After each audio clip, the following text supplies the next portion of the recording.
Dalam ajaran Islam, iblis adalah sosok yang sering disebutkan, tetapi tak semua orang benar-benar memahami asal-usulnya, misinya, dan bagaimana dia memengaruhi kehidupan kita.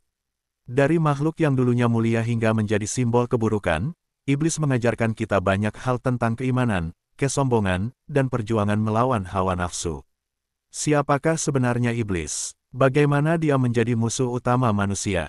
Dan apa yang dapat kita pelajari dari kisahnya?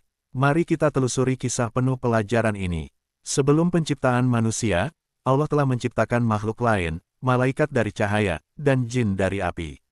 Iblis adalah salah satu dari bangsa jin. Namun, dia memiliki keistimewaan, karena ibadah dan kesalehannya, iblis diangkat derajatnya sehingga ia berada di barisan para malaikat. Tapi penting untuk kita pahami, iblis bukanlah malaikat. Dan ingatlah ketika kami berfirman kepada para malaikat, sujudlah kamu kepada Adam.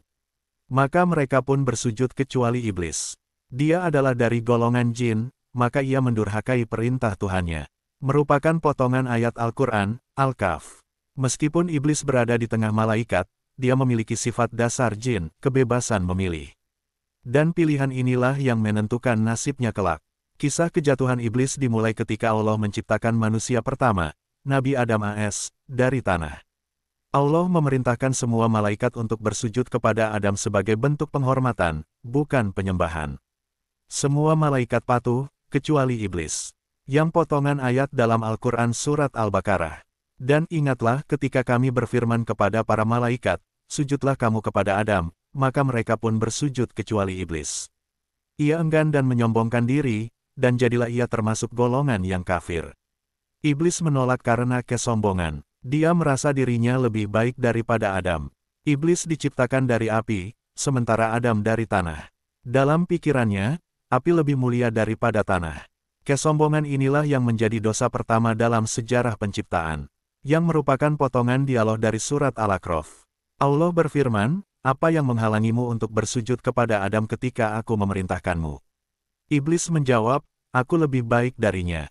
Engkau menciptakanku dari api, sementara dia engkau ciptakan dari tanah, merupakan potongan dialog dari Al-A'raf.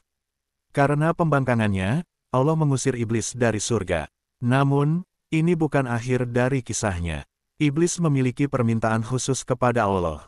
Setelah diusir, iblis tidak menyerah. Dia justru meminta kepada Allah untuk diberi waktu hingga hari kiamat untuk menggoda anak cucu Adam. Iblis berkata, ya Tuhanku, beri tangguhlah aku sampai hari mereka dibangkitkan.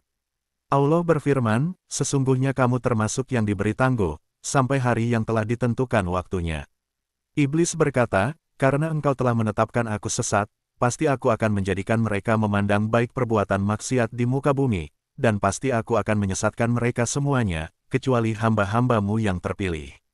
Yang merupakan potongan ayat Al-Quran Surat Al-Hijr. Misi iblis jelas, menyesatkan manusia sebanyak mungkin. Namun, Allah juga memberikan manusia kekuatan untuk melawan godaan iblis. Iblis tidak memiliki kuasa atas orang-orang yang benar-benar beriman.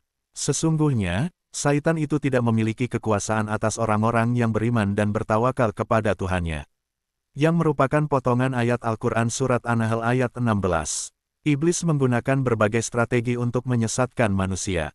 Strategi ini melibatkan bisikan halus hingga godaan besar. Berikut beberapa cara iblis bekerja dalam kehidupan kita. Menghias perbuatan dosa. Iblis membuat dosa tampak indah dan menyenangkan.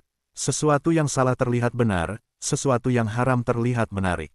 Menanam keraguan. Iblis seringkali menanamkan keraguan dalam hati manusia, terutama dalam hal keimanan.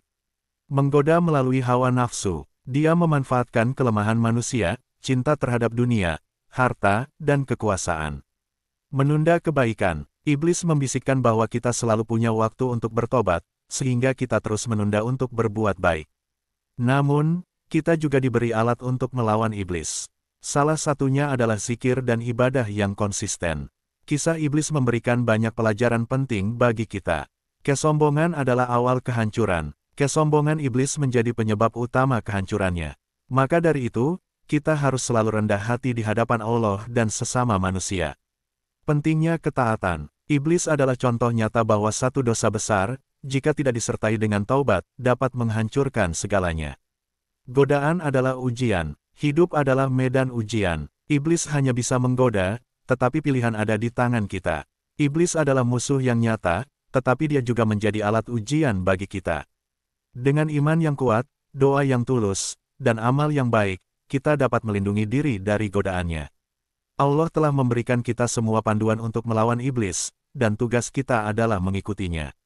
Jadi, mari kita renungkan, apakah kita sudah cukup melindungi diri dari godaan iblis. Jangan biarkan kesombongan dan hawa nafsu menguasai kita. Tetaplah teguh di jalan Allah. Dan katakanlah, "Ya Tuhanku, aku berlindung kepadamu dari bisikan-bisikan setan," yang merupakan potongan surat Al-Mu'minun ayat ke-97.